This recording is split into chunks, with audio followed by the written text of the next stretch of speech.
Okay, everyone. I'm here with Kat, the TheDeprogrammerXX, and we are going to be talking about mostly the intersection of the Rona with gender ideology madness. Kat and I recorded a pretty long conversation, which is on my channel almost a year ago now, for the 8-week series that I used to run, which was, helping women unpack all the craziness and learn about how we got here. Kat is a former, with quotes, TRA.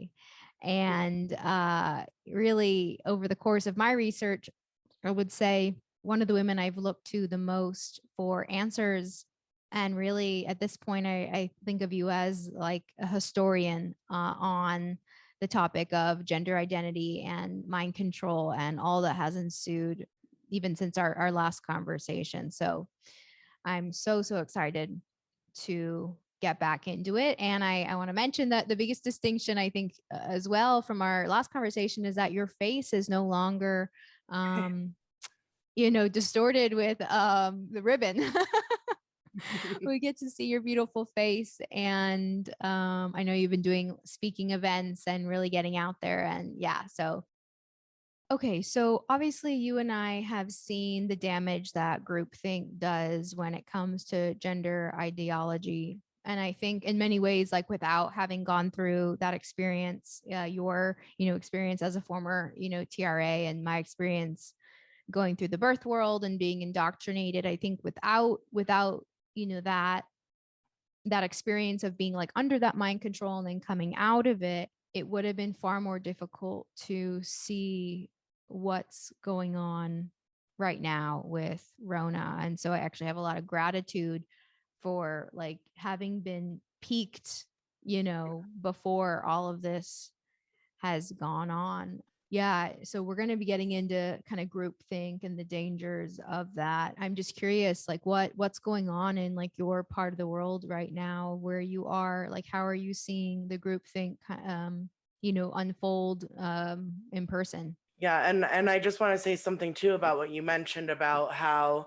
the having the analysis around gender identity and trans ideology and everything that's wrong with it really helped to prepare you to be in a place where you could understand everything that's going on with the Rona psyop. And I know that I listened to some of the interview that you did with Yolanda, and I know she mentioned that too. And I was so glad when she did, because as soon as I heard her say it, I was like, yes, this is exactly what I've been saying the whole time. Like, I've told my partner this a million times. Like, if they did not do this imprinting, this like mind imprinting with the trans ideology, there's no way we would be in the situation that we're in right now, because it was a really it was definitely a primer. If you can get people to believe that a male is a female and a female is a male, then you might as well be training them to believe that the sky is green and the grass is blue. And what we have going on right now with the like pandemic psyop, we're living in like a complete reversal world, and the evidence is literally sitting right on top of people's faces. I mean, not mine, but a lot of people that have been wearing the mask and been wearing it from the beginning and still wearing it now. Like, the evidence is right there on their face. You don't cover up your mouth and nose. We need those to breathe, to live, to eat. So just that reversal alone that's like a good entry point, I feel like, for people in your minds to start thinking about how it's not just that, it's like everything in this psyop. Just like with the trans stuff, it's not just one part of it is wrong. It's like the entire thing is anti-life and anti-female. Yeah. And I think we have to also mention that, like, there is obviously, you and I know that there is a lot of division within gender critical radical feminist circles Yeah, I around don't get it. what is happening with Rona, to the point that it's like we're already such like a subset of Mhm. of of society, and then there to be even like further division. So that's something that I know you and I have experienced, and also continue to like work with women that see things like very differently, Mhm. who believe in the efficacy of the injections and believe in the efficacy and safety, narrative around masks. And so part of our intention for this episode is to start to put the pieces together and to offer an alternative view of what's going on with Rona, and quite honestly, like to hopefully peak some of the like warrior men and women who were in the fight to name biological reality. Trans, now you need to peak Rona. Let's go. Yeah, like peak trans and peak Rona for sure. Yeah, and we're really at a pivotal time for that right now, I think, because we're coming up on, well, I don't know how many, 18 months, I think people are saying of all this. I've been saying years, like since like the first couple months, because I was already so sick of it. And I knew where all of it was headed from day one when I first heard about it through the CCP propaganda. It's time. It's been so long now that there's no way people haven't had a chance to really think all of this through or to do the research. And I don't mean about like the virus or the injection or the this or that. I mean, just generally about what's happening to us and what's happening to society, how we're being manipulated and how this is all being wielded to gain and steal like greater and greater control over us and our bodies and biological life itself. Like this is all connected, obviously. So we're going to get into the obviously part, because it's not so obvious to everyone. Yeah, it's not so obvious. And also, like one of the things that's really, really irked me about the Rona stuff is like the illusion of like informed consent. Around, people really like weighing their options and making informed decisions. Like obviously we hear this like in birth, like there are whole industries around childbirth education and knowing your rights and blah, blah, blah. But then like still going into a system where there is a very, very clear authority where you have no rights. Like you don't own your body. You're in their house. And you can say no, sure, but you suffer the consequences. So yeah, one of the triggers for me, like the red flags and all of this, has been even like dear friends of mine who have chosen to, quote unquote, chosen to get the injection. It's like this is straight up coercion. This is not choice. This is see your family member before they die. Well, especially when all of the information that the majority of the public is being exposed to through mainstream media and through social media is very, this has all been cultivated specifically to socially engineer you into believing a certain, into taking on like a certain belief based on the propaganda that you're consuming. So if your informed decision involves getting informed from the authority figures who are trying to force this on us, then you're only being informed to make the decision that they want you to make. Yeah. But people don't like to think that they're not agents of free will. And that's very, very dangerous. We have to have agency over our actions. When we separate ourselves from agency over our actions, that's when atrocities get committed. That's when we turn ourselves over to allowing ourselves to do terrible things. No, but I think that people are terrified at the thought that they are props or pawns in this Well, they whole should thing. be.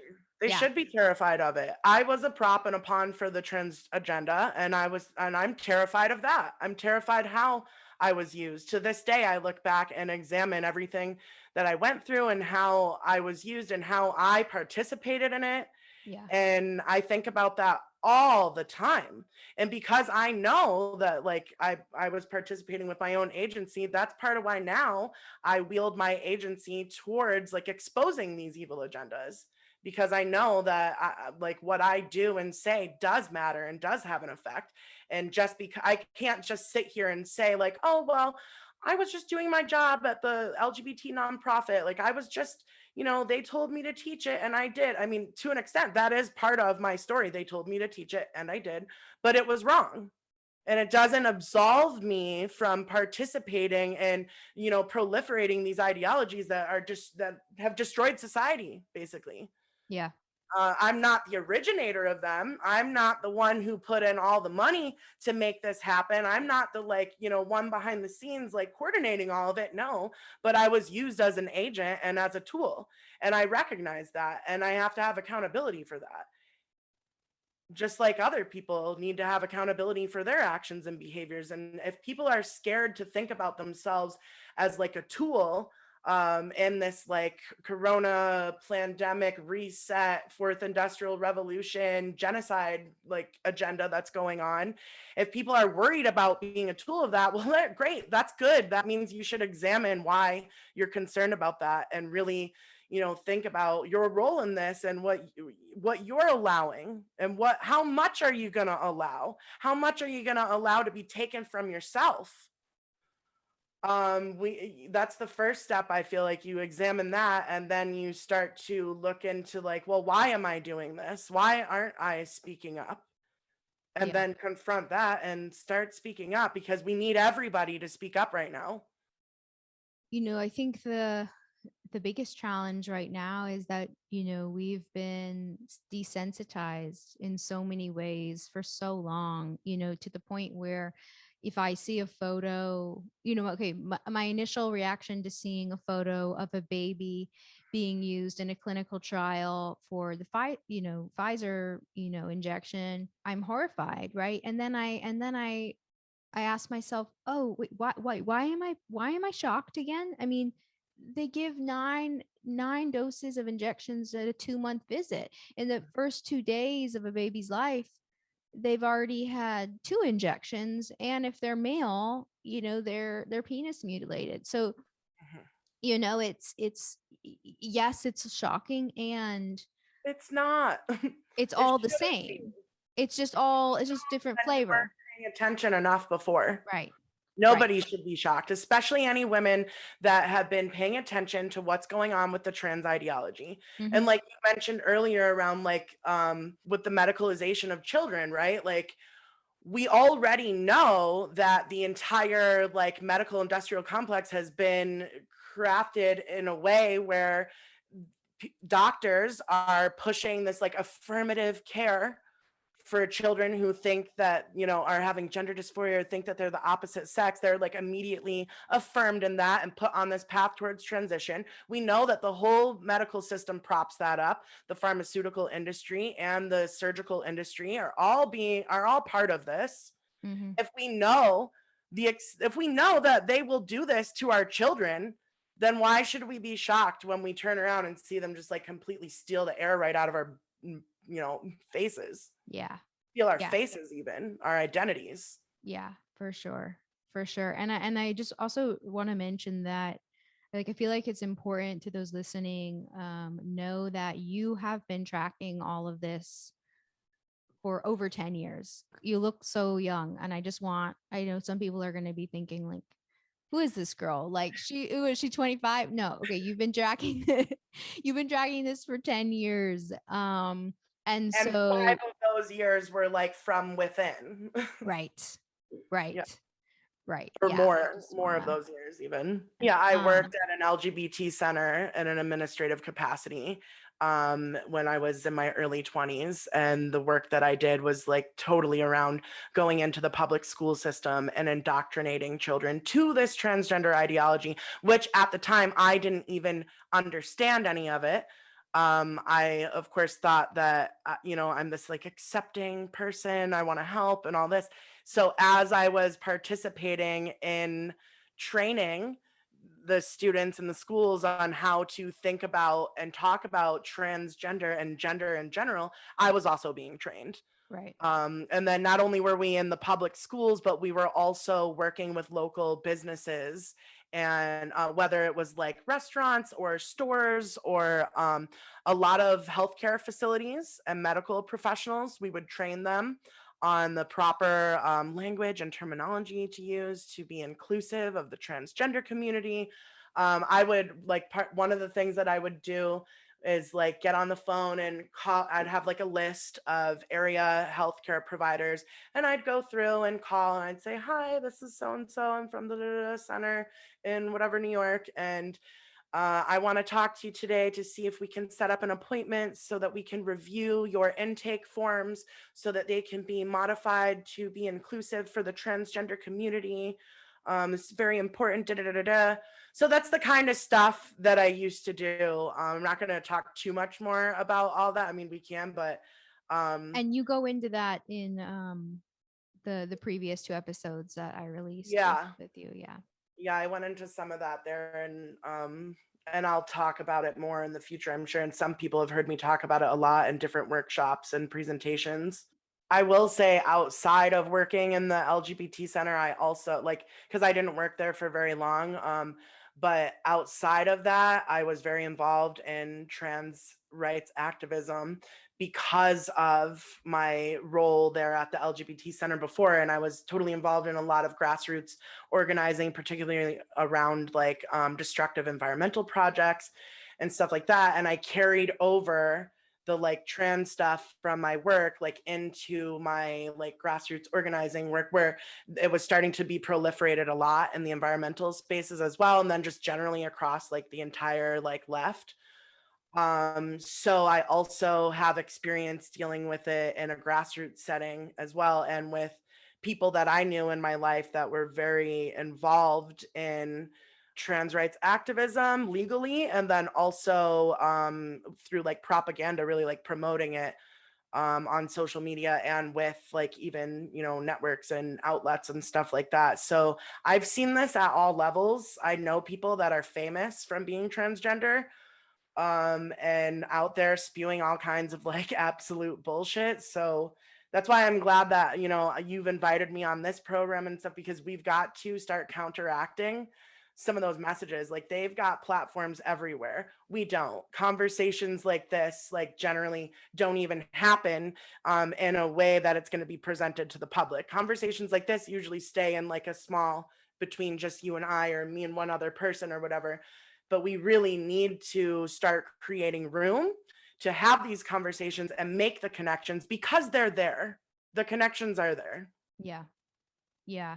Yeah. And it's important to note that like we're not sponsored. No, we're not.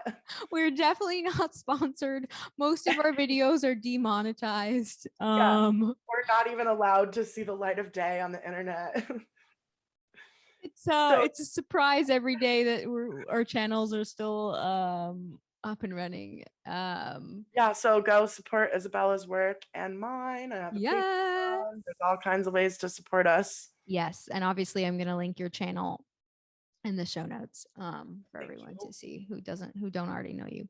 And Um I know people want to have these yeah. conversations too. I know that they do, because I've been in spaces with women, especially recently, where it's like other people won't bring it up, but I always bring it up because it always connects to whatever we're talking about, and we need to talk about it.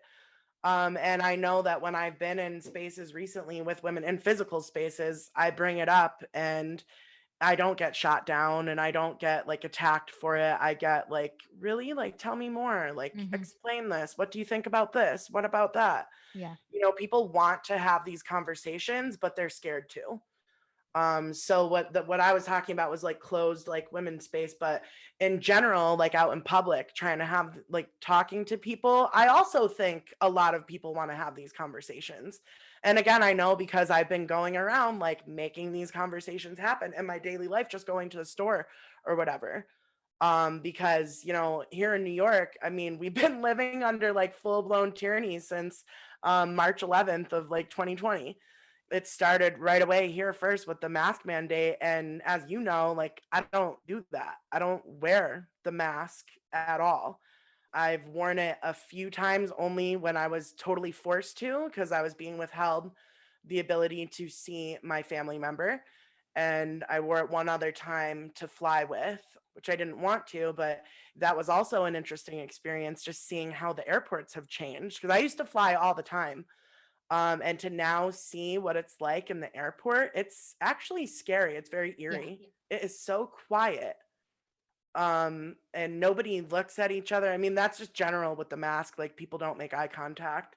Speaking of the airports, yeah, the airports are particularly scary because there's already an expected kind of like compliance, and you're already like you're at the mercy of like think about the vulnerability of being on a plane. Like you are at the mercy of the pilot, the staff, like it's an incredibly Absolutely. vulnerable. There's nowhere to go.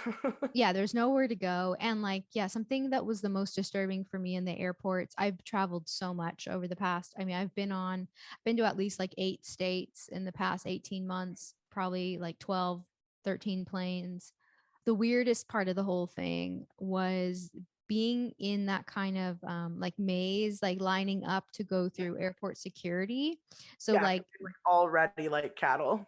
yeah, you're like already moving through like slowly, and then it gets to a point where there's like maybe 20 feet of a path designated for you. It's like almost like they created like a runway, and so you get to the end of the like maze, and then there's this runway. I hope I'm explaining it okay. There's just like runway Following. basically where you get paired with a random stranger and you are asked to walk side by side with them. So Yeah, this after didn't being happen asked to to me. be 6 feet apart throughout the rest of like the line leading up to getting to you, the part where you put your shit on the conveyor belt, whatever, there's this walk and you're asked to walk side by side, synchronized, while an officer and a dog just kind of like are around. It's Really? so weird.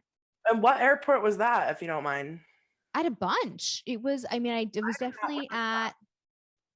definitely at the, I feel like, I want to say probably the Portland airport, Austin airport, definitely New York. I was just at the Portland airport and I didn't have that. But that again, like that was just a couple of weeks ago. And I think there was a little bit of like laxing went on over the summer months. I don't Yeah. know if things have changed. Obviously, all the regulations are completely inconsistent, but that one was particularly strange. And I don't know if they were sniffing for bombs, or what the purpose of walking side by side with someone for like 10 seconds down this like weird And runway thing. It was very, very weird. Anyway, I guess the I'm point sure of it that, reinforces compliance. right, right. And I guess like again, like when what we're going to be getting into is, this kind of whole massive experiment that we're all currently under and have been under, with obviously with the transgender stuff. How far can we push people to deny human instinct? And then how far can we push people to fear their bodies and to fear nature and to fear other humans? Speaking of like how far can we get people to push it in airports? So I was sitting on my last flight home. I was sitting next to this guy, this an older gentleman, middle age, a little bit older than middle age teacher, white male teacher in like central New York area, biology teacher. And I struck up a conversation with him because I wanted to, I'm friendly person and he was being friendly. And then I also kind of wanted to see if I could push any questioning around the mask and the Rona thing, because that's what I do. And I started talking to him about it, and he was very strict. Like I could tell he was scared to even be seated so close to me on the airplane and stuff, but he was not. I could tell he was like going out of his way to make it seem like it's okay that we're this close, but really I'm scared. And he was talking about how he had just gotten back from spending time in Mexico.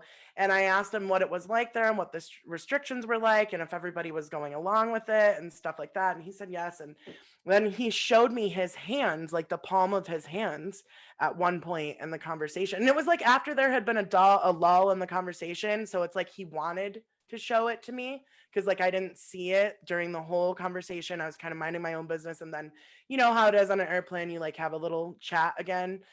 And he wanted me to see it. He brought it up and was like, oh yeah, look at my hands. And he like showed me his palms and he was like, this is from the hand sanitizer. The inside of his hands was like completely eaten up. I mean, like both palms were completely like destroyed. Like It looked, Oh he shit. was a burn victim. It was chemical burns, I think, or I don't know what, but it was from the hand sanitizer. That's what he said. And he said it was from, they had a pump of it in every place that you went in and you had to use it. I'm like, you had to? It's to the point where like people are doing self-harm and they see that it's self-harm. You don't need a study or a paper or an expert or anybody to tell you when your palms are like burning open. You can Oh my see God. that yourself.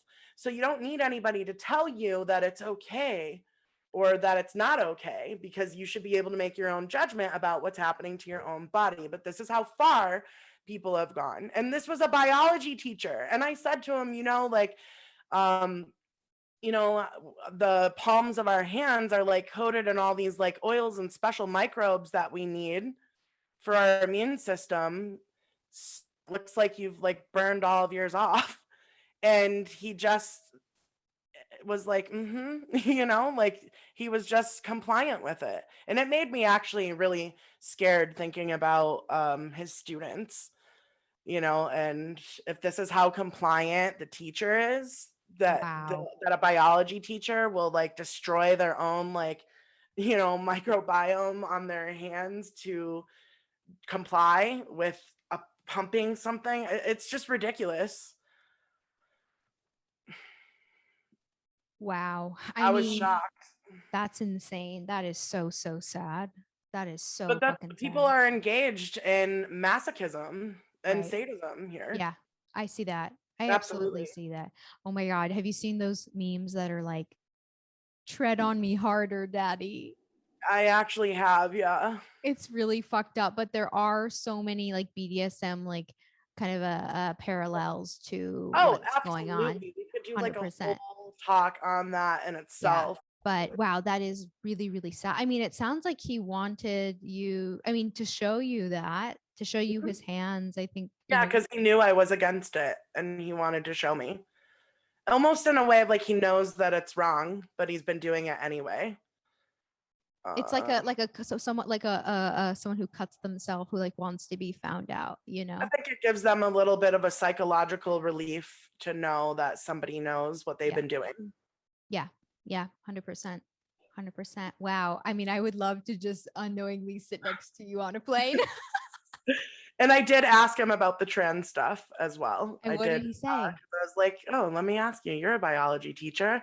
Like, what do you think about this Do idea you that like still believe in biology, sir?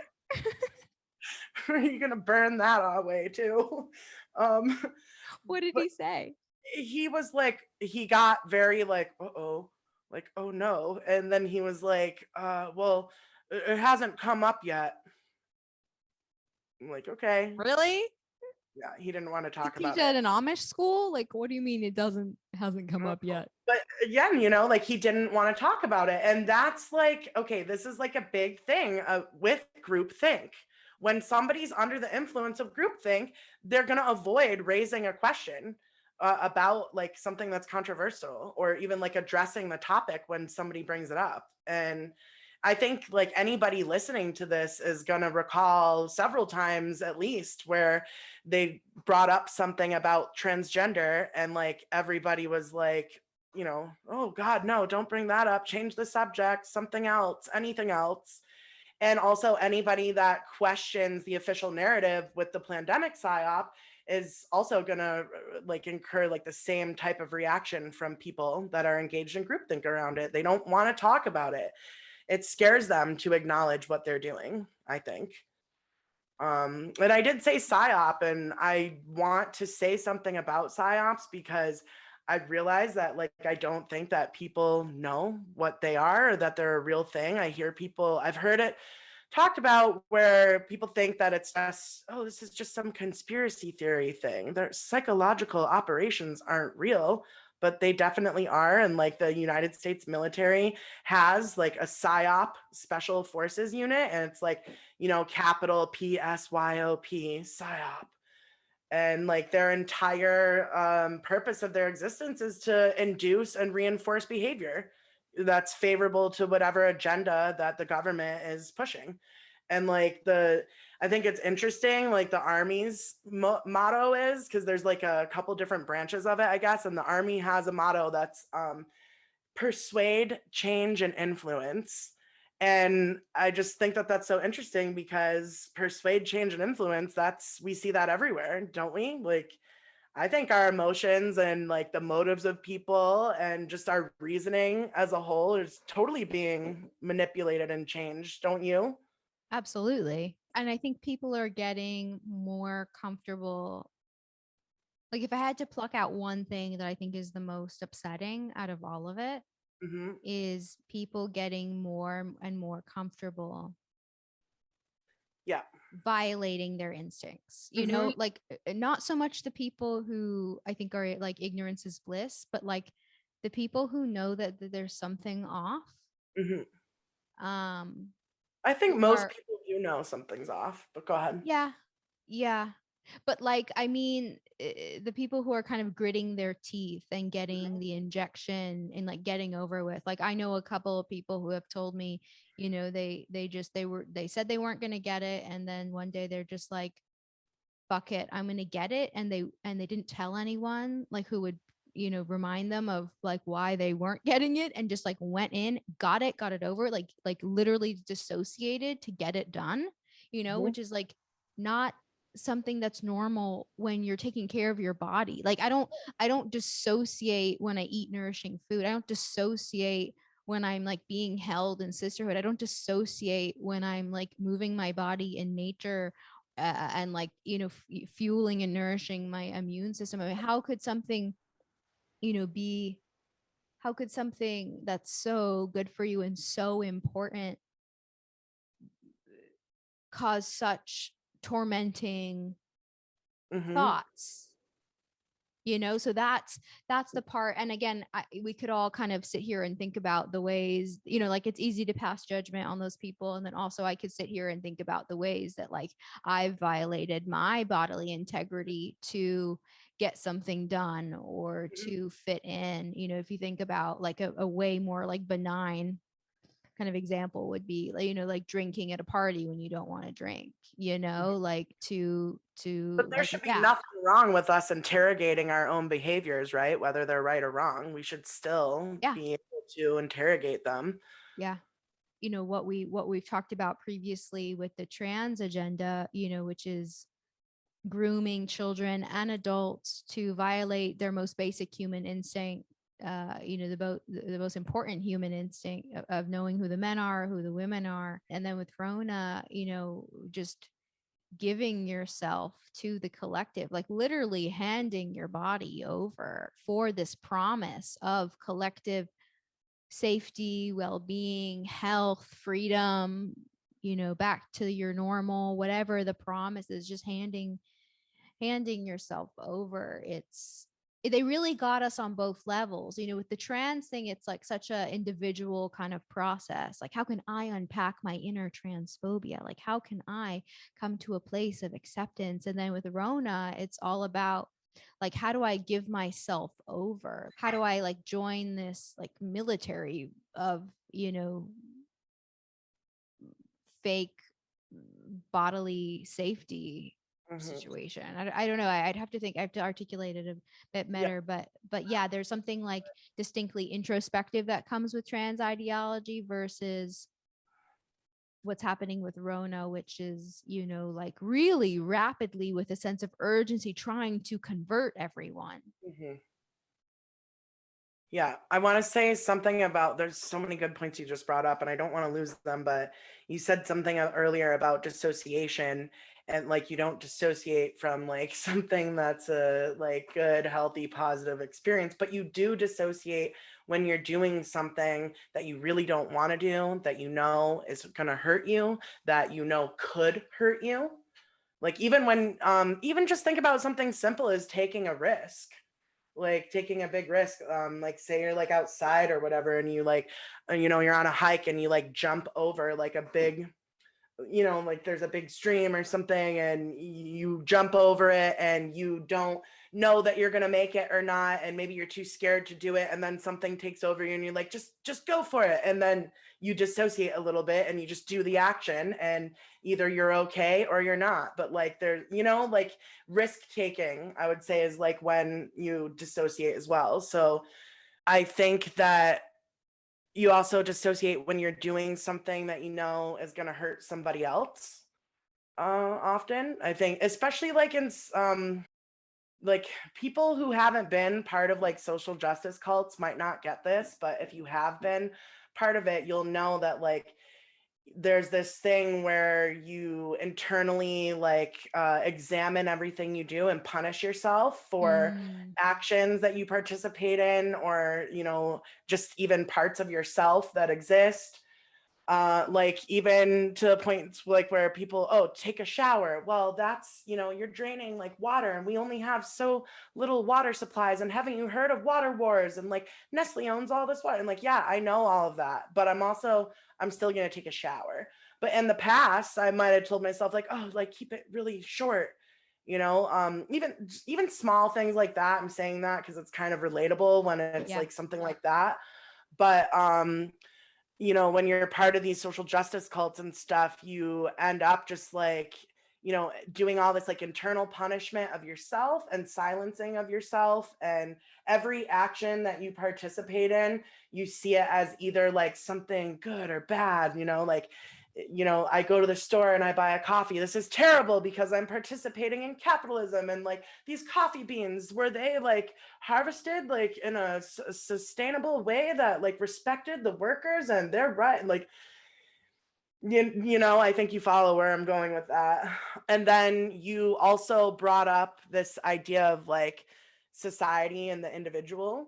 And I think this is really, really interesting, right? Because there's like, I don't know, with the trans thing, it's all about the identity and the individual, and like at one individual's perceived needs or like rights or wants eclipse like everybody else. Like for women, one man comes in a dress and says like, I feel like this and I want this and that of yours, and all women across the entire Western civilized world are civilized, I hate the word, but all women are supposed to lose their rights in the Western world, while women in other parts of the world have still never even gained any type of like legal or social rights. But it's all supposed to be gone just like that because one individual feels a certain way.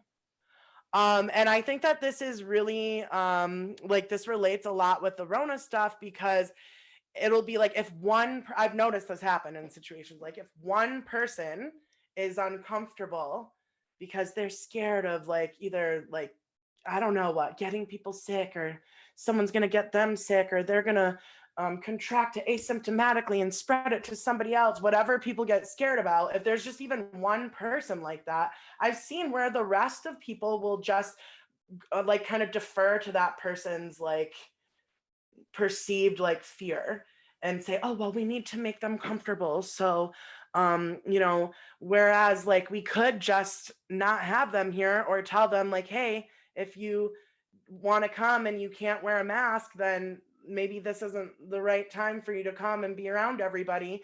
And the rest of us have a good time and enjoy ourselves and breathe freely. Like I've seen people be like, oh, we all should wear a mask, or consider that we should all do something to like make somebody else, you know, to like defer to their perceived fear.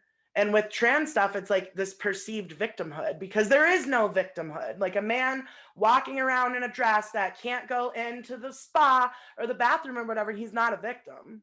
Right. And a normal person walking around, sharing space with other human beings, talking, breathing, eating, and being around other people, they're not a victim either. Not to us. Maybe they're a victim to their own fear, or to the propaganda, or whatever they have going on with their personal lives and their personal health that's making them so scared. But I don't know, it's a very interesting, I see this all the time. It's like if somebody says that something's transphobic, then right away like the group will immediately stop and be like, oh my god, it's transphobic. Like, we need to address this right away, and we need to flagellate ourselves and push out everybody that doesn't get down on their knees and apologize right now. They're out of here. Transphobia. Like, it goes to like the lowest denominator, you know what I mean? Like, Yeah. deference goes to the most scared and the most offended. Whoever is the most offended, like, right away, they have to be like appeased too. That's dangerous. Because I mean, we could take offense to anything, right? Yeah. Yeah. I take Yeah. offense to a ton of stuff. And none of this can like function without the enforcement of, and this is something that we talked about previously too, just in private conversations, like around, like none of this can go on without society enforcing it. Like with the, remember it came up with the executive order, you know, with all of this group think stuff. You know, we need more people to kind of step out so that they're not just, you know, blindly obeying. Yeah. Absolutely. I mean, so Biden's executive order on gender identity, it's not a law. It's an executive order, and it's put on the federal government. And it's basically telling the federal government that they have to go through all their agencies and organizations and change all their documentation and everything so that it all validates gender identity and removes like sex-based anything.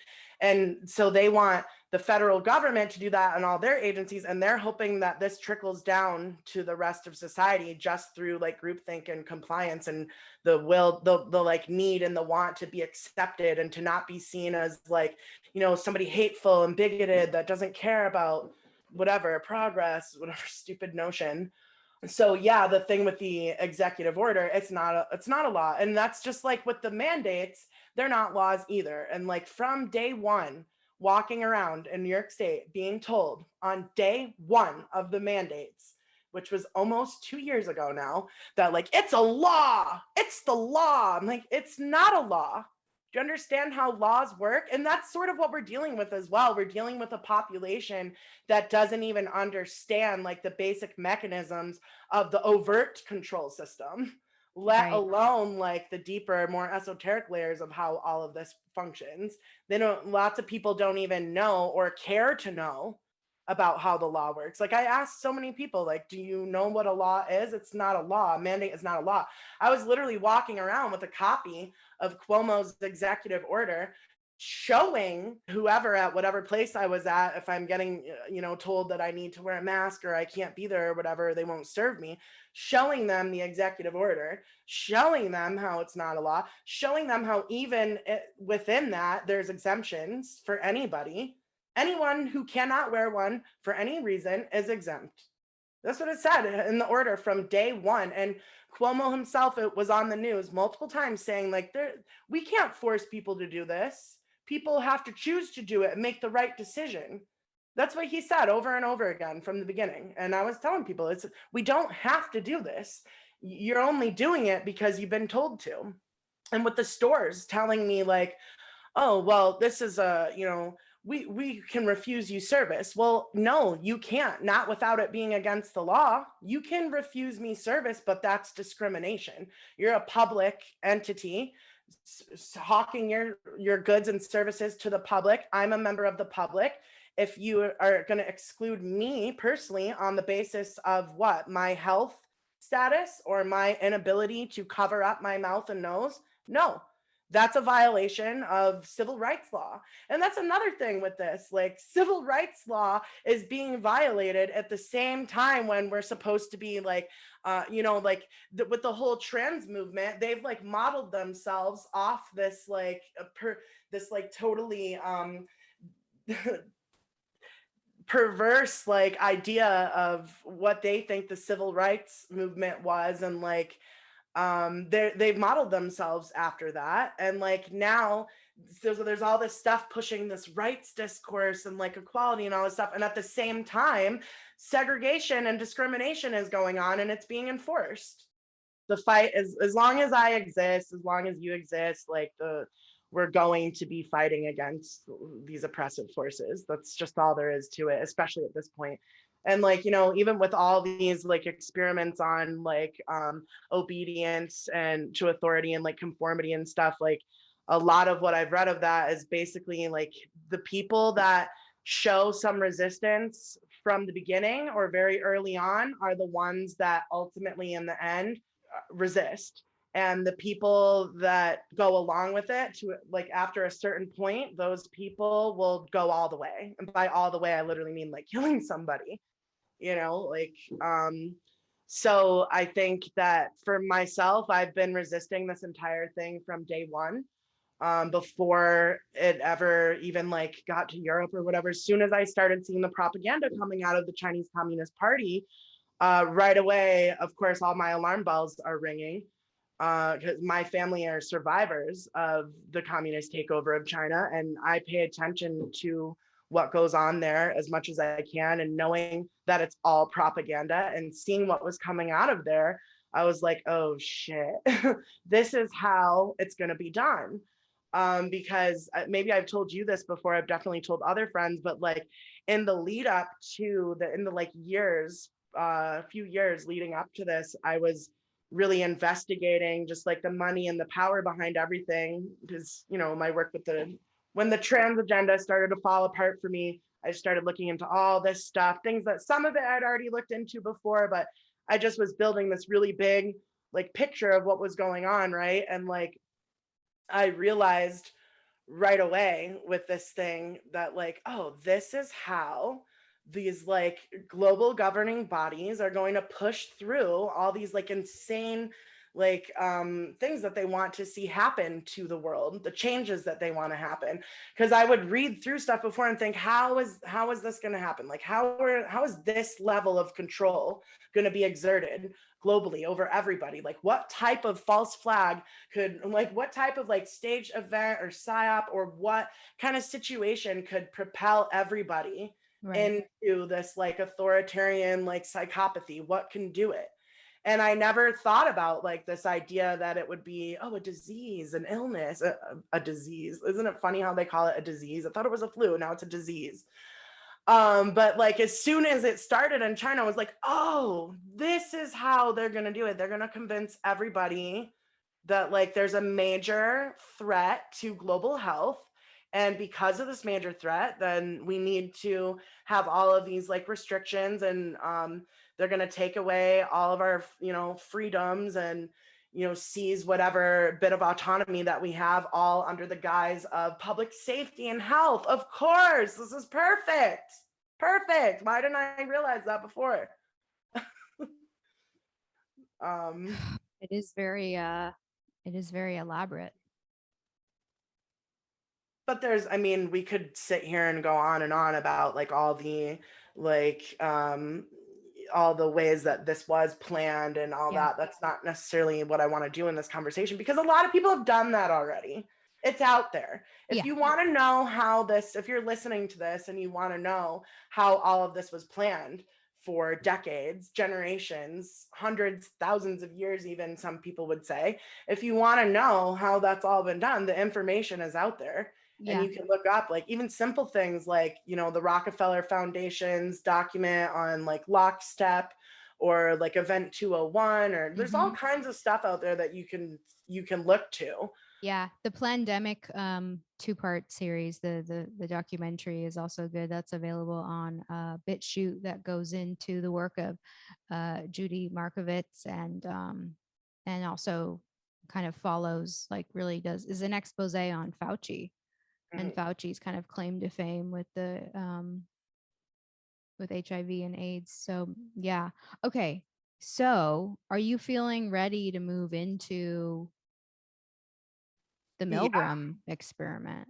Speaking of groupthink and kind of, I think that your idea for talking about this is, to kind of like give an example of how these kind of experiments, right, have been implemented in the past, and kind of place us in 2021, and how we are actors currently in this experiment. Did I get that right?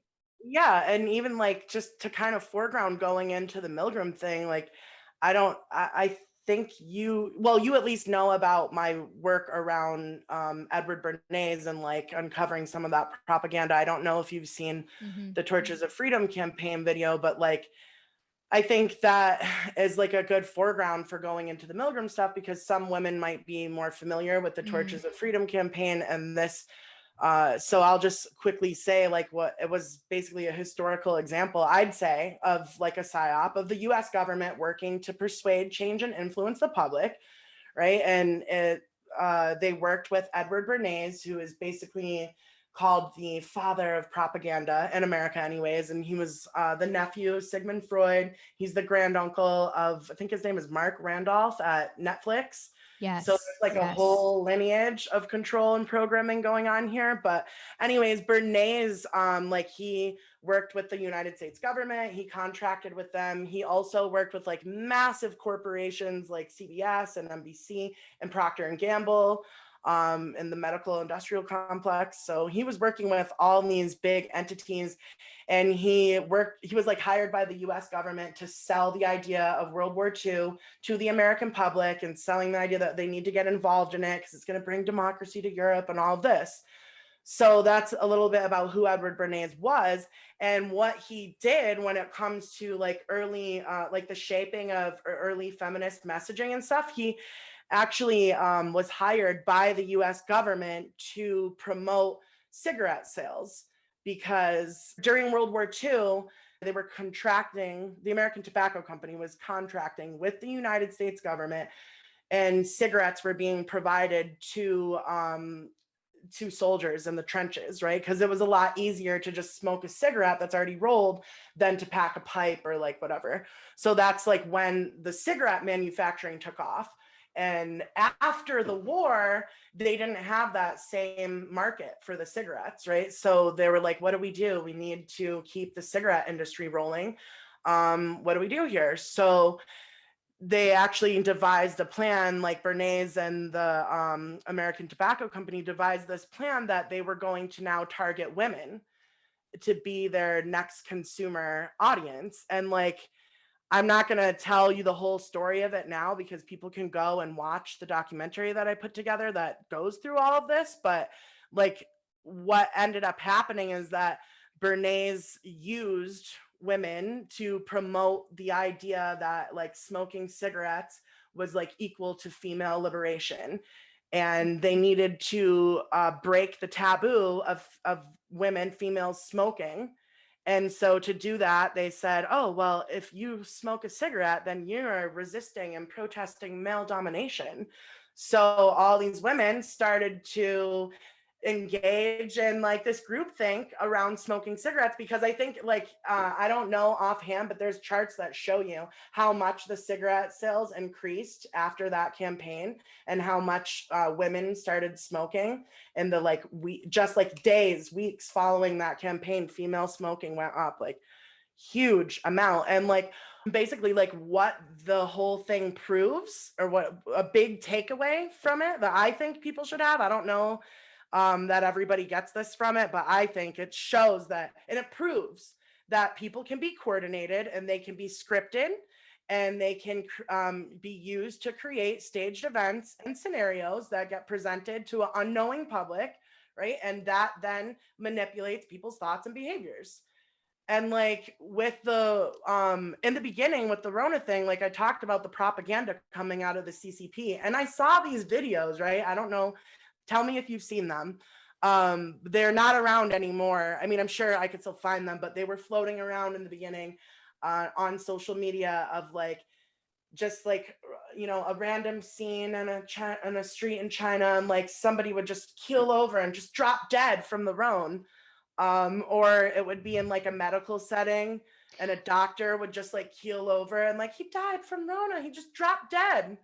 I don't know I if you saw didn't any hear of that. that so much with, I don't remember watching those videos, but I do remember there was a story of a woman in New Orleans, 35, young and healthy, drops dead from Rona out of nowhere. And like, I remember, talking to friends and then being like horrified. And like, that was like a game changer like that, because like for so long it was like all the elders, blah, blah, blah, are at risk. And then it was like, no, you could be 30 years old. Right. And then they went to the children and, pregnant women and the whole The idea thing. that So anybody is at yeah. risk, any human body is a threat.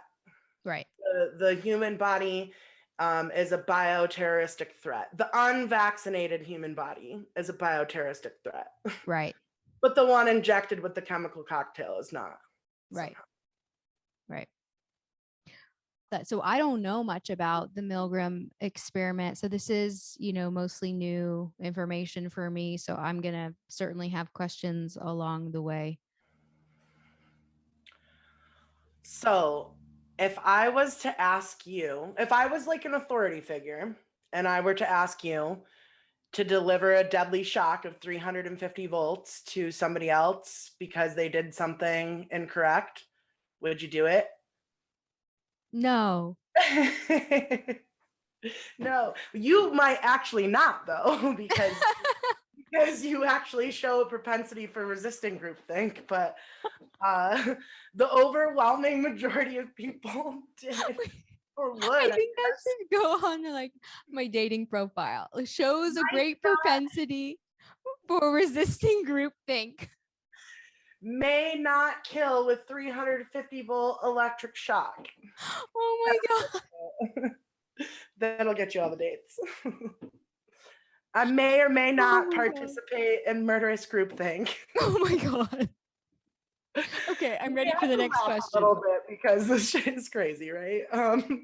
So basically, I asked you that because we're going to talk about the Stanley Milgram experiment a little bit, and I think I chose this one to this particular experiment to talk about because I think a lot of people have heard of it. It's pretty standard. It's like taught in every like basic psych class and stuff like that. And there's like been a lot of pop ed pieces about it too, so people might have some familiarity with it. It's pretty famous.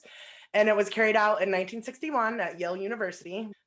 I do think that there's a lot to discuss with Yale University and the university itself, their role and everything that's going on today. And I will kind of try to bring it around back to that, the university's role. So basically, Milgram claimed that he was inspired by the televised trial of war criminal Adolf Eichmann, Nazi war criminal. He's one of the more well-known Nazis because, like I said, his trial was televised, and he was part of enacting like the final solution, the final genocide. And anyways, Milgram said that he was inspired to put this experiment together based on what was happening in that trial, where Eichmann said that he and his other officers, they were just following orders of their superiors, and they really shouldn't be held accountable, and they don't have any guilt because they were just acting as tools and instruments. So Milgram wanted to design this like idea to see if an ordinary person could get put into a situation where they would do the kinds of things that like the Nazi officers did. Yeah. And so when Milgram brought this idea to his students, I guess they all, the majority of them were like, oh no, like that would not happen here. Like we can't replicate that type of results. Like people are not going to obey. American citizens won't obey. But then, of course, like the experiment proved them wrong. So I'll try to quickly go over the experiment. So what he did was put an ad out in the newspaper. Anybody could respond to it. I don't know if it said it was only for men, but there were only men involved in the original experiment, and other replications by Milgram and others. There have been women and stuff, but it was all white men for the purposes of this experiment. They were offered like a sum of money, and they were told that they could keep the money no matter what, even if they like left, even if they didn't participate in the experiment, whatever, just as long as you show up.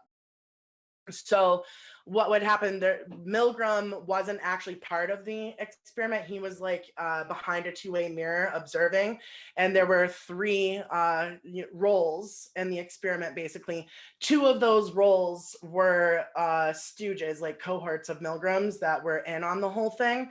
Only one of the people filling the role was an actual member of the public that just waltzed in off the street like, I'll participate. The paid participant would get paired with a person. And again, that person was a stooge, right? But the paid participant didn't know that. So they would draw lots or like flip a coin or whatever to figure out who was going to play what role. The participant was always put in the role of the teacher.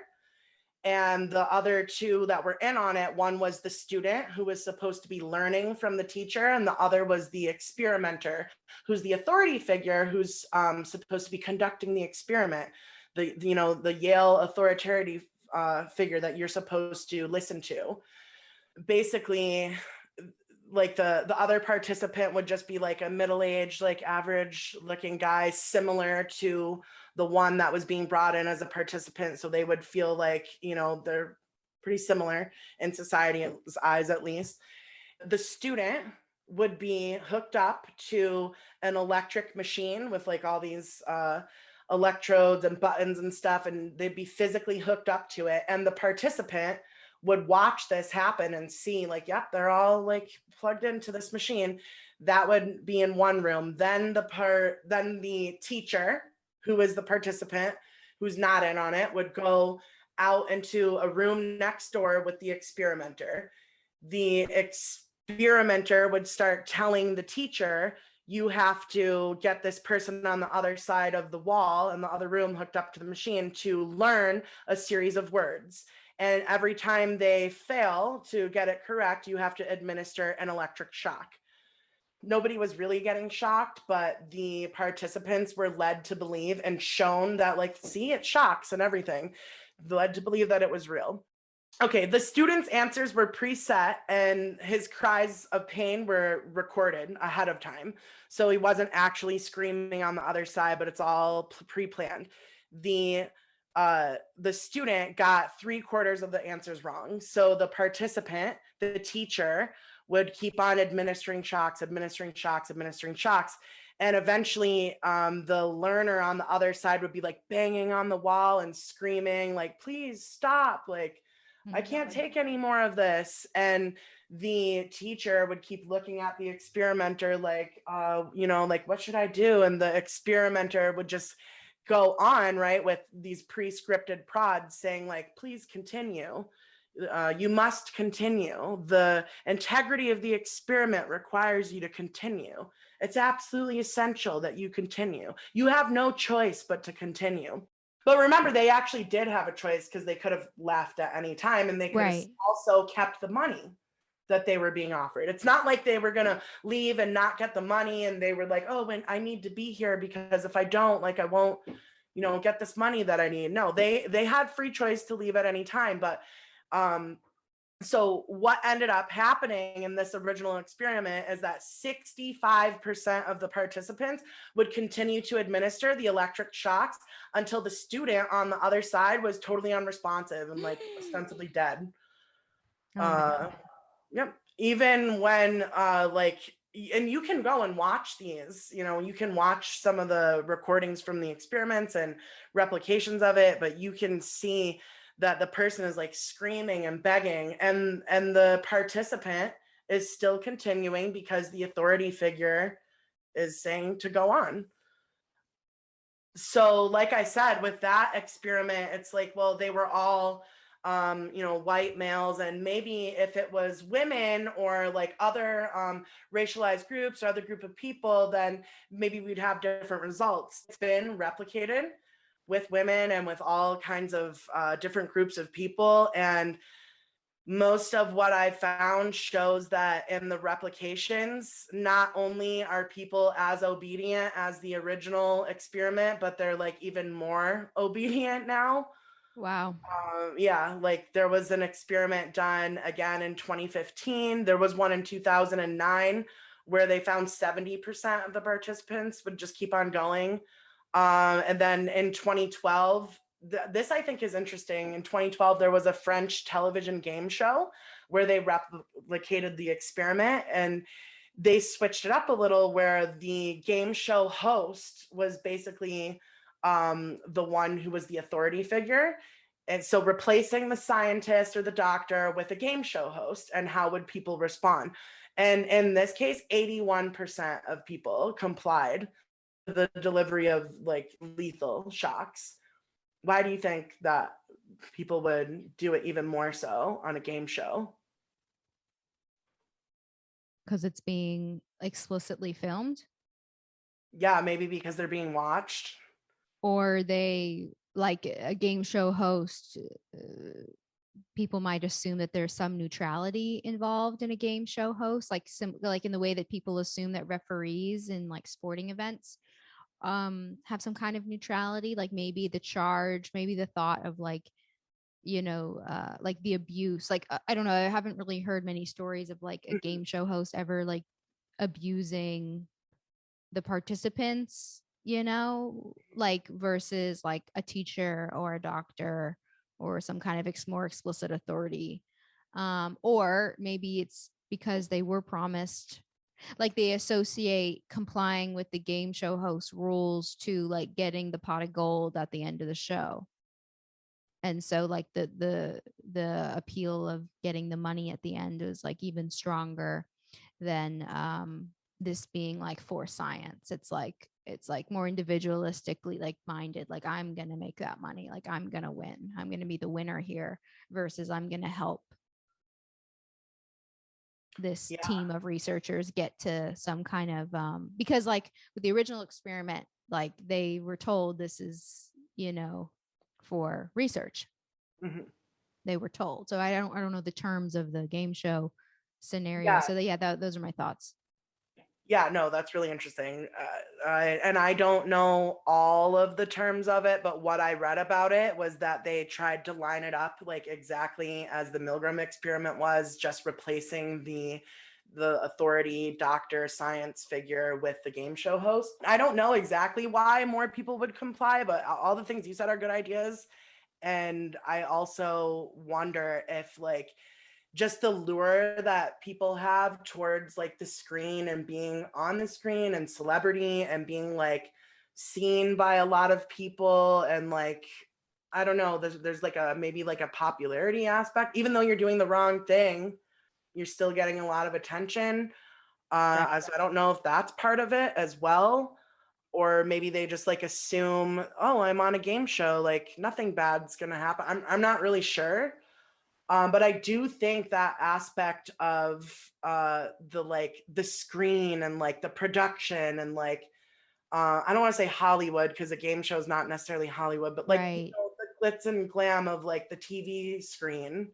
Yeah, maybe there was more of like an escapist element, like maybe they were asked to put on, different outfits. Like the more like not like themselves they felt, or the more the environment was conducive to something that they're not used to daily, probably the more they were able to like push the limits of their personal boundaries.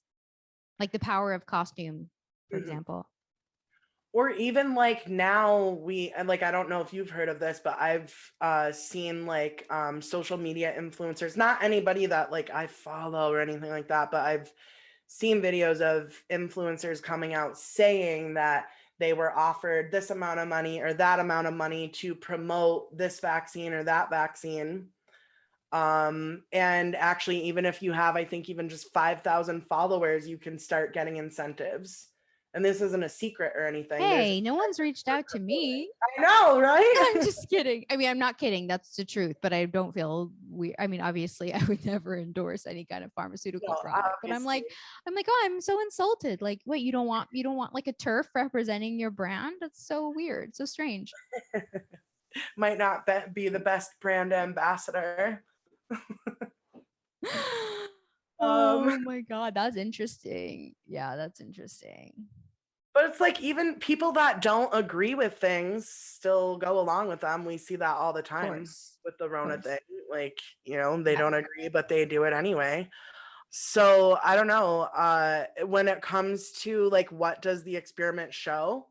I mean, it shows a lot of things. We could talk about it a bunch, but like in relation to everything that we've been talking about, it's like, well, first of all, like, what does it prove that human beings are just like destructively obedient, or does it show like that we're products of our environment, right? So it's almost like the nature versus nurture idea, like who's gonna do this. This is really interesting, new sort of like recent findings and studies being done about the original experiments, because it's been like about 50 years since then. And obviously like people are still interested in behavioral control and, Mhm. obedience and stuff. So there are new studies being done about it. And one that I came across was from the Journal of Current Biology.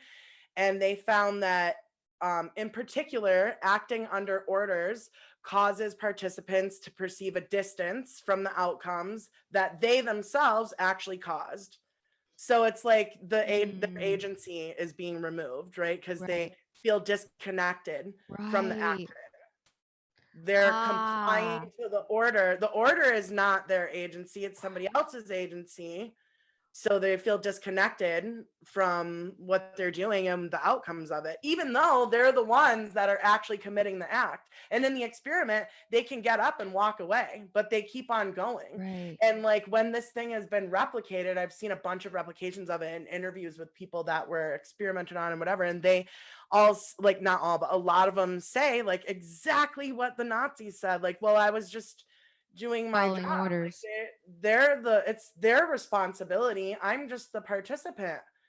And I even saw like teachers, actual teachers, be put into the experiment as the role of the teacher who's the participant, right? And like the teachers went all the way as well. Right. And when they were asked about it, this woman actually said, well, that's what I do with my teaching job.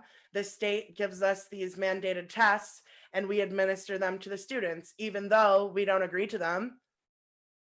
And I certainly remember like back in the day when New York State Regents exams started, like we didn't have, I was in school when those started, these like state mandated tests that wanted all the students in the state of a particular grade to take the exact same test, the exact same time.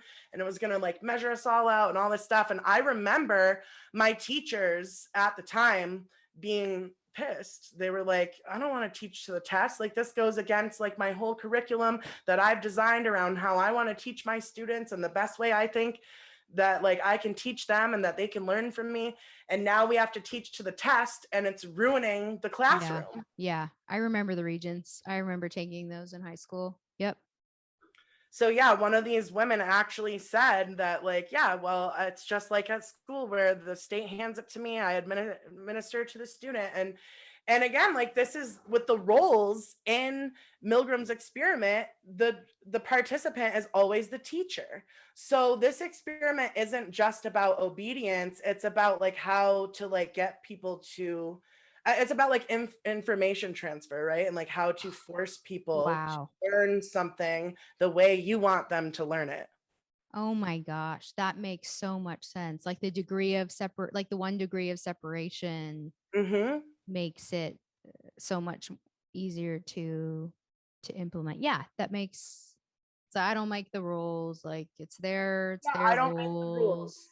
How many times have you probably heard that going around maskless and you get Yep. like, oh, you can't, Yep. ma'am, you can't be in here without a mask. And then I sit there and I say very kindly, like, oh, and I go through the whole spiel and try to explain to them. And they say, oh, like a lot of times they'll understand and completely agree with me and be like, I know, but like, there's nothing I can do about it.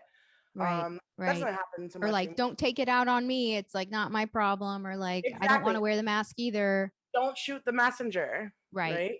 Don't shoot the Right. messenger. Because in this role, the teacher is basically the messenger for the authority figure. The authority figure is the one that's designed the experiment and is designing like how they want it to play out. The teacher really is put into the role of like an instrument to fulfill the will of the authority figure. And it's like up to that teacher to decide how much they're going to hand over their autonomy and their like responsibility of their actions over to somebody else and over to an authority figure. And like the distance that people experience with from their actions, it actually makes them more passive. The more distance you have from the like actions that you participate in and from the responsibility of it, the more passive you become. It's like a normalization, like the repetition too, you know? Yeah. So, and then there was another study from University College of London that had very similar conclusion, basically saying that applied coercion resulted in a disconnect between the teacher's actions and the results, which suggests a reduced sense of agency with the participants' actions. Under coercion, they become more passive. So this is like found in these studies. It's not like I'm just making this up or it's just my observation. But yeah, this idea of don't shoot the messenger, right? Like, it's not my fault. I didn't make it this way. I'll tell you like a little bit of a story that happened to me and my partner over, it was last summer, towards the end of last summer. We went to a beautiful place in the Finger Lakes. It's absolutely gorgeous. It's a big hiking area and it was a beautiful day. And we went out and everybody was wearing their mask. I hate that. Their mask, my mask, your mask. They're not parts of us. We shouldn't refer to it like that. They are a device and a mind control device, and they're suffocating and giving us brain damage.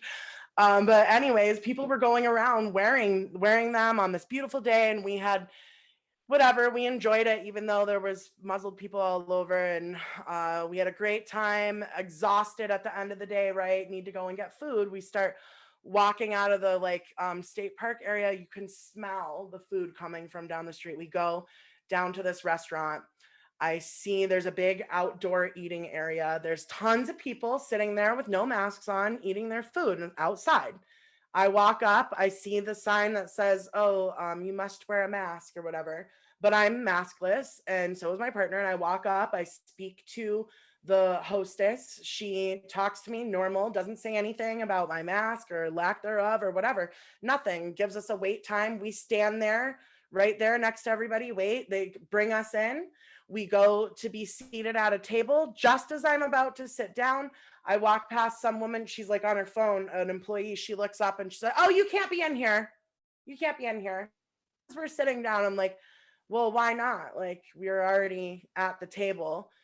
And long story short, I won't relay the whole interaction because it was ridiculous and it was kind of long, but we moved outside of the restaurant because it started to get heated in there. And I was like, let's move out of the building. We were literally being pushed out physically. So we go outside and we're in the outdoor dining area. Nobody else is wearing a mask on. Nobody.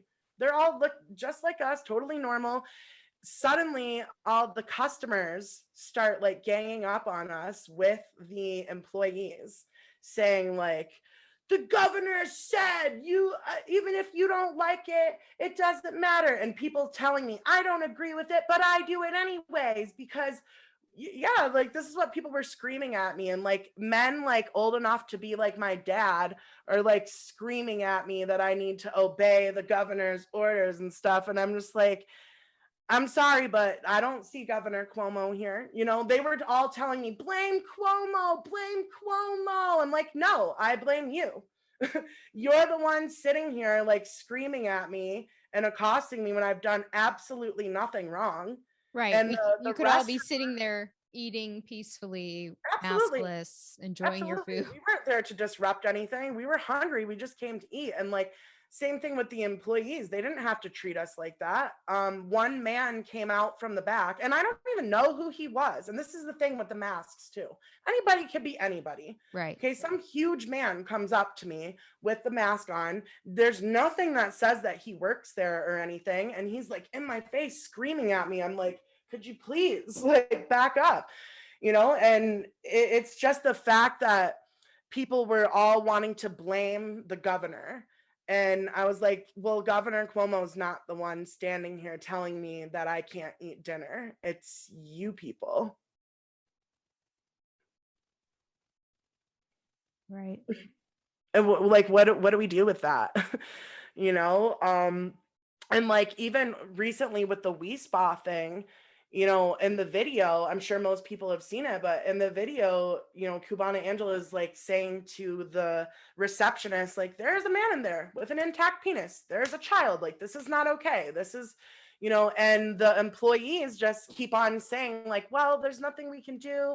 We can't discriminate. So in that instance, they can't discriminate, right? Right. They can't intervene on that level, but they can absolutely intervene. Yeah, when a registered sex offender is invading the women's locker room, they can't do anything. They can do about it. No. Discrimination to keep him out. And then they kept saying, blaming the state of California. It's no, It's your responsibility. Whoever that woman was, whoever that man was in the video, it was absolutely 100% their responsibility to do something about it. I don't care what the state's regulation said.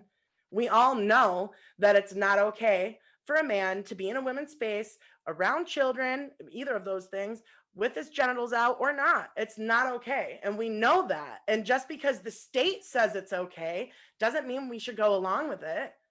It's the same thing with Rona. Just because they say that we need to do this, Right. why should we?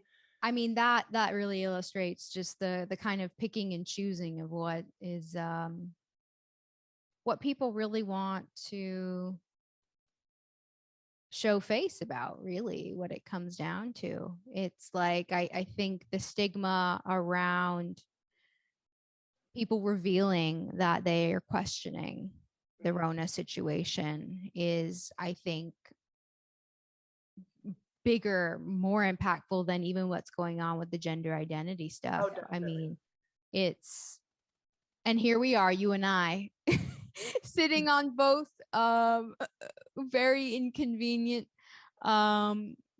sitting in this very, very, very inconvenient territory, you know, without, you know, and maybe this is an episode for another time, but you know, without surrounding ourselves and, you know, having our friendship and being with like-minded women around what's going on, I mean, it really is enough to make anyone just really throw in the towel. It is hard work to remember normalcy, like to state normalcy constantly. It's exhausting.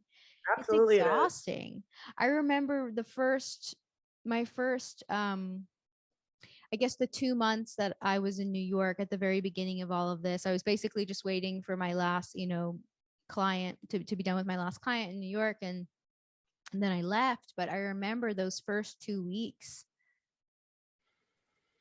just having to remind myself that everything was okay, that I was safe. And I would get on my bike every single day and I'd bike all over the city. I mean, empty bridges, really. It was me and, well, of course, you know, all of the essential workers, aka the Grubhub, you know, delivery people for, you know, the people who were told they couldn't leave their house, but then all of the you know, basically people that you're paying now to deliver your groceries to the door, like it was totally Yes. safe for them to be out.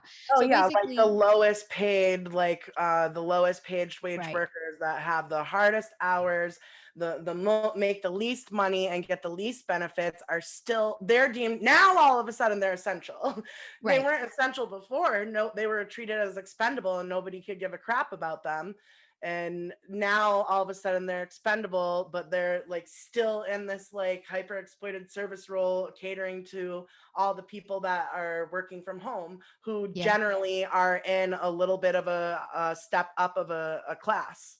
Yeah. Not Yeah. everybody working from home is like rich or whatever, but like at least a step up from being at a minimum wage job, service Yeah. job. For sure. For sure. Yeah. Yeah, it was just me and them on the Williamsburg Bridge, you know, every day, biking back and forth, you know, and just, yeah, just really having, I think I had at that point maybe two friends who were still willing to meet me in person. Mhm. And I just saw those same two women, you know, every week for those 2 months, and then I left. But yeah, it was really like, this is, as you know, and I think a lot of people listening, this really is psychological warfare. Mhm. And if you know, those listening aren't on board of what we're talking about with Rona, then surely you can relate to the exhaustion of the gender identity catastrophe that we're in. Yes, and I want to talk more about that because, like, I mean, you know this about me, and I've mentioned this before in the thing, but I'm always been like somebody that will speak up against the group, even if there's like an unpopular opinion, especially if I think that like somebody's getting hurt, right? Or Yeah. there's something that I think is like totally morally wrong. But when I was part of the trans like in group, I was totally conditioned, right, to think that all of my beliefs were correct, everything I was doing was the right thing. And, you know, what I thought and knew was like intellectually and morally superior than like these like ignorant people that they don't know anything about they just don't understand trans people. They don't even know any trans people.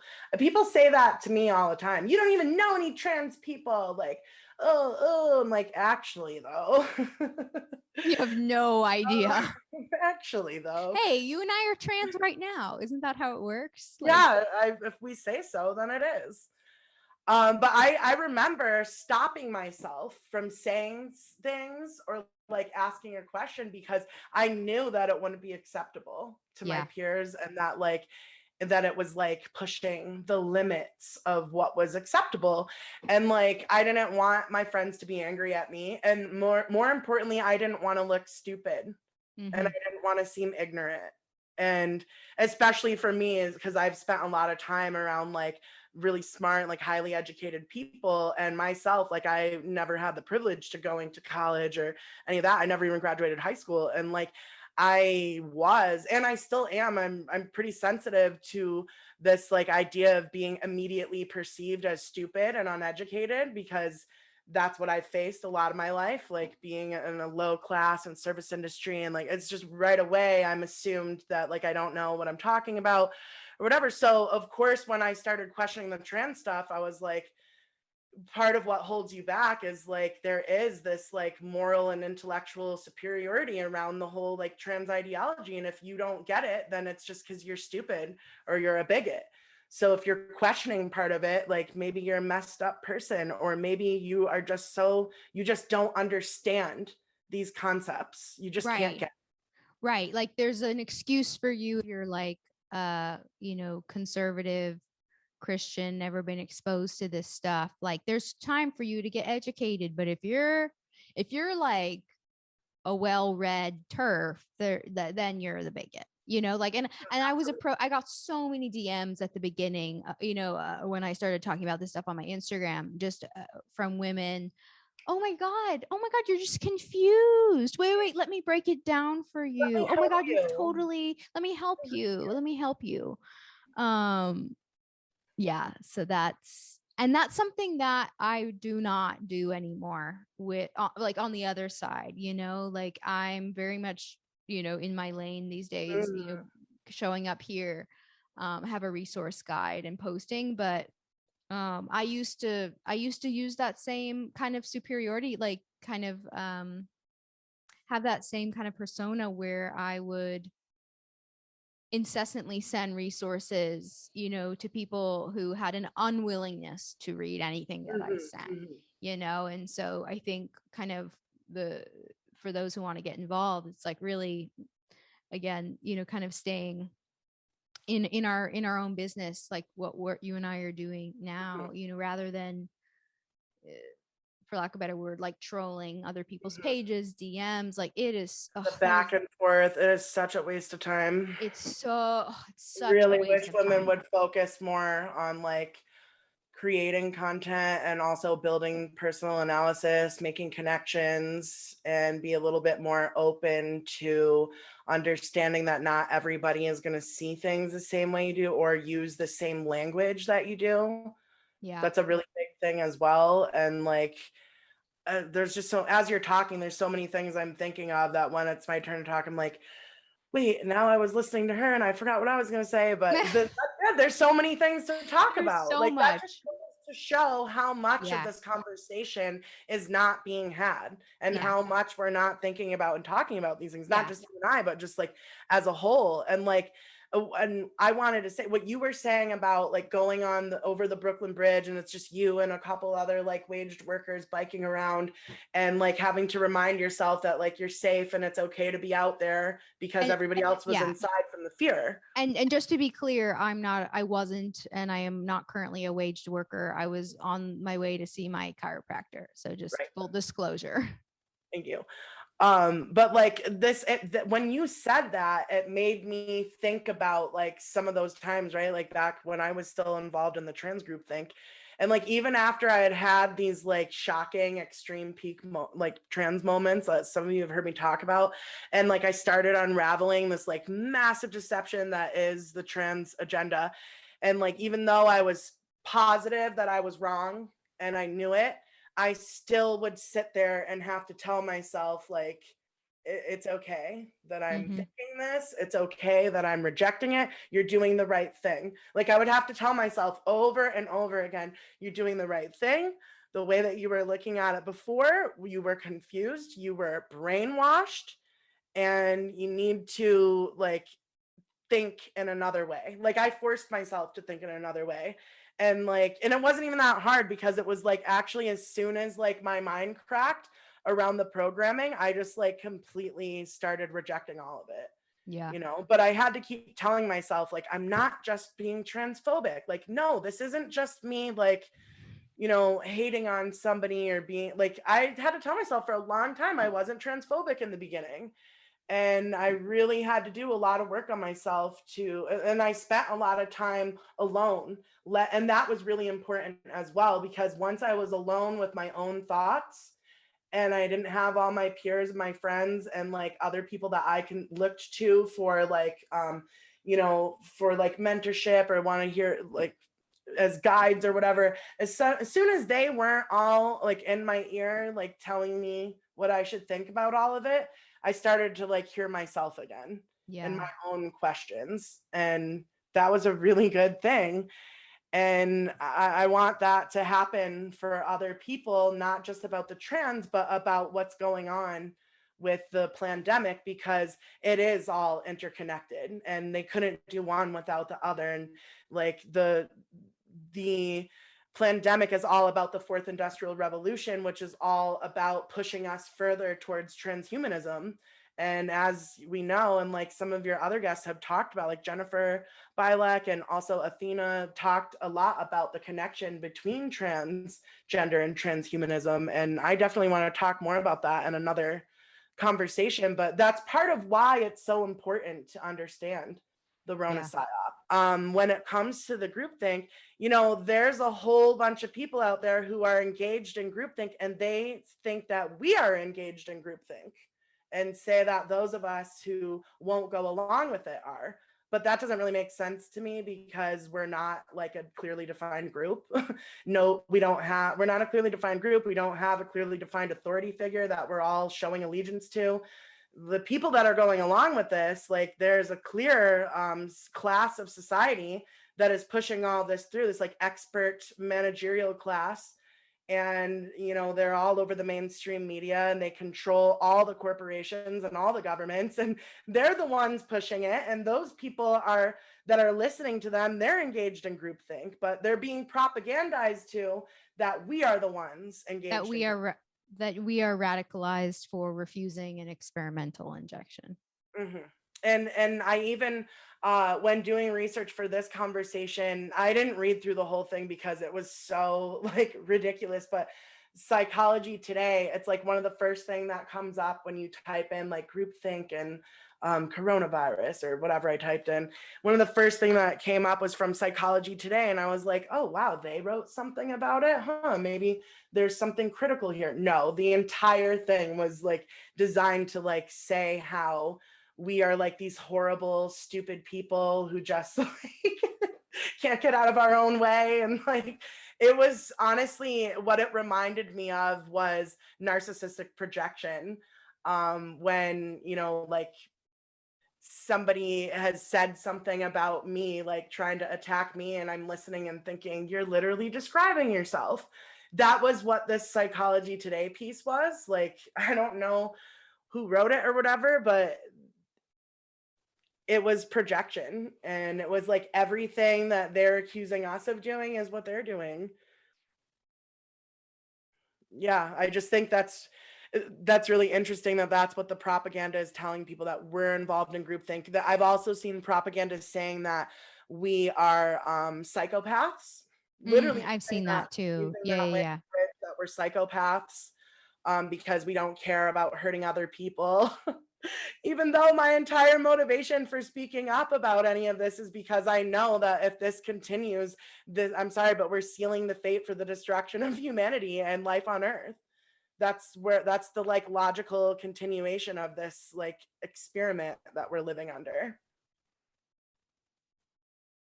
I completely agree.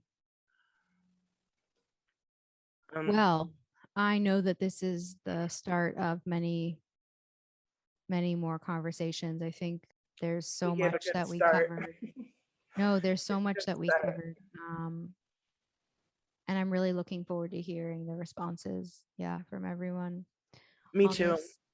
On this, I think we're going to get a lot of support actually. And like with the trans stuff, you think you're alone, you think you're the only one having these thoughts. And then, wow, you find out that other people see through the bullshit too. So thank you so much, Kat. Absolutely. We need to reach a tipping point. And again, part of it, I think the most important thing is just recognizing that we do have agency and we do have accountability. And don't let anybody tell you ever that you don't have a choice over what you're doing. We always have a choice. And we really need people to make a choice to interrogate what's going on right now and start taking agency over how each of us as individuals is like either perpetuating this or resisting it. And we need more resistors. So thank you so much for having me. Thank you, Kat.